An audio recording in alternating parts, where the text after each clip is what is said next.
in studio, I have Dr. Wanjiru Waithera. Thank you so much. Dr. Wanjiru Waithera has handled patients in Sierra Leone, and she's here to share her experiences and to help us to understand really what this is all about, what this means for Kenya, what we need to do as a country. Thank you so much for joining us on KTN Prime. 9 Kenyans arrived yesterday from Liberia. They were tested for the Ebola virus, found to be negative, allowed to go home. How does that make you feel? How comfortable are you with that? From your experience in Sierra Leone, of course. Yes. They probably have their own reasons why they were allowed to go home. But something you need to know about Ebola: if you're not symptomatic, if you're asymptomatic, chances you're not contagious. So they will also probably be following them up for the incubation period, which is 21 days. And if they develop any symptoms, I think the Ministry of Health has a way of following that up as well. So I'm not too worried.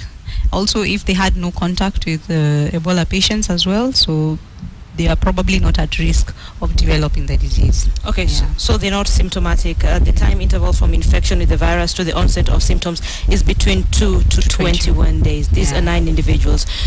Do you think they should have been quarantined? On a medical note, strictly? You know, that's a very... it really depends on the situation.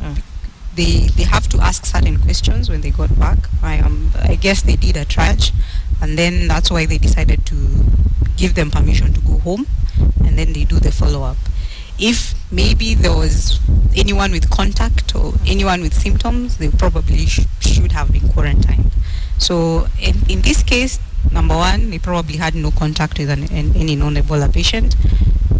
2, they also the period of time that they were not as well also is the period between the time they left the country and the time they have gotten here as well. So if it takes up, if it's past the 10 days, probably, and they haven't developed symptoms, they probably don't have the disease. So they've been allowed to go home. They will be monitored. What else? What extra measures should the Ministry of Health take? The Ministry of Health, what it can do is advise them on what to do. What should they do? In case they develop symptoms, I guess there's somebody who should come and maybe do the isolation and retest, or they have advise them on what to be doing in the house in terms of no using the same utensils, no contact with the family members, but they can still go on with their normal lives, just to be precautious about what they do here and there. No using of same utensils, no contact with family members. What else do they need to do? At home, you're home, you've just gotten home, you've just been allowed to go home. What are the simple things they need to do just to make sure they are okay? Hand washing is important as well. Avoid, if they fall sick, if they develop any symptoms, they should have be advised to now completely stop any contact, get isolated in the room, and wait for the Ministry of Health to come handle it from there. The family members or the people they're living with should not at any one point be heroes or try to take care of them. So this is home. Let's talk about your experience in Sierra Leone. How was that experience for you? What did you see? What did you go through? It was hard. It was hard because I had never seen or had any contact with Ebola before in my life. So for me, it was the first time to see it, first time to touch a patient who has Ebola. But I must say, what was portrayed on the media and what is actually happening on the ground is different, because the media... What is different? I think the media is... people... The way it was portrayed is...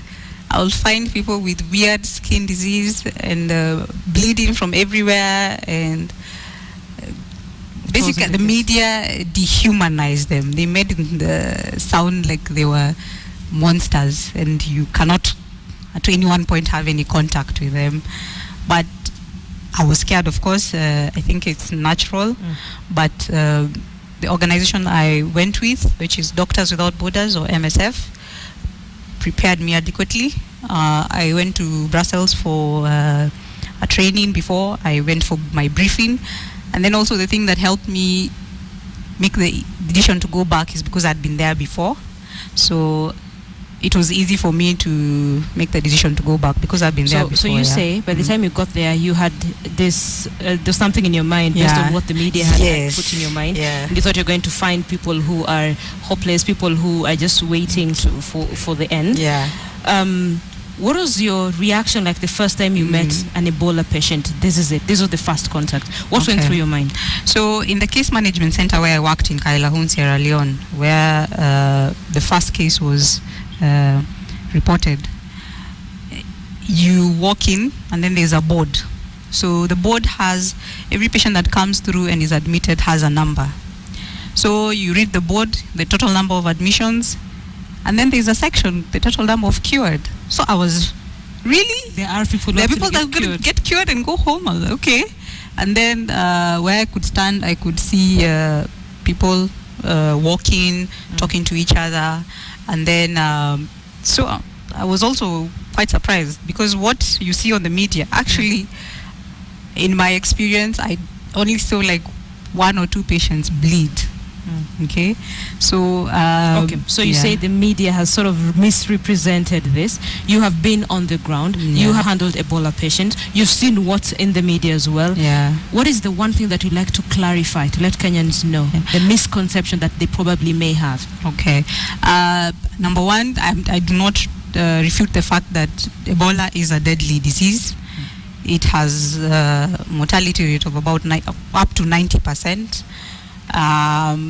And people are dying more than they are getting cured, but they are still human beings. I think as much as we talk about the amount of people dying, I think it's also important to also mention about the few people that are actually going home and surviving.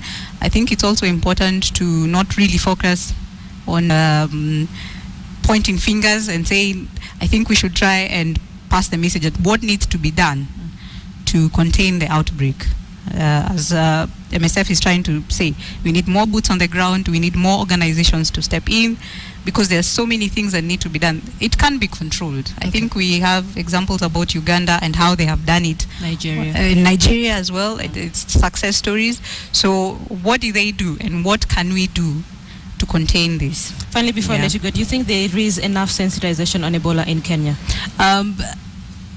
I have had a few radio messages. I think that more needs to be done.